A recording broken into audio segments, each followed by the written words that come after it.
مومنو، جب تم آپس میں کسی میعاد معین کے لیے قرض کا معاملہ کرنے لگو تو اس کو لکھ لیا کرو، اور لکھنے والا تم میں کسی کا نقصان نہ کرے بلکہ انصاف سے لکھے۔ نیز لکھنے والا جیسا اللہ نے اسے سکھایا ہے لکھنے سے انکار بھی نہ کرے اور دستاویز لکھ دے، اور جو شخص قرض لے وہی دستاویز کا مضمون بول کر لکھوائے، اور اللہ سے کہ اس کا مالک ہے خوف کرے، اور زر قرض میں سے کچھ کم نہ لکھوائے۔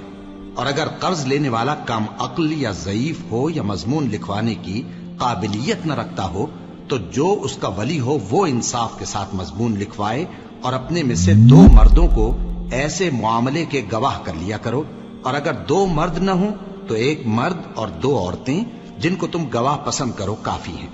کہ اگر ان میں سے ایک بھول جائے گی تو دوسری اسے یاد دلا دے گی، اور جب گواہ گواہی کے لیے طلب کیے جائیں تو انکار نہ کریں۔ اور قرض تھوڑا ہو یا بہت اس کی دستاویز کے لکھنے لکھانے میں سستی نہ کرنا، یہ بات اللہ کے نزدیک نہایت قرین انصاف ہے، اور شہادت کے لیے بھی یہ بہت درست طریقہ ہے۔ اس سے تم کو کسی طرح کا شک و شبہ بھی نہیں پڑے گا۔ ہاں، اگر سودا دست بدست ہو جو تم آپس میں لیتے دیتے ہو تو اگر ایسے معاملے کے دستاویز نہ لکھو تو تم پر کچھ گناہ نہیں۔ اور جب خرید و فروخت کیا کرو، مثلا زمین جائیداد کی، تو بھی گواہ کر لیا کرو،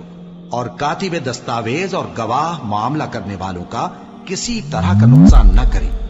اگر تم لوگ ایسا کرو تو یہ تمہارے لیے گناہ کی بات ہے، اور اللہ سے ڈرو اور دیکھو کہ وہ تم کو کیسی مفید باتیں سکھاتا ہے، اور اللہ ہر چیز سے واقف ہے۔ اللہ اکبر، اللہ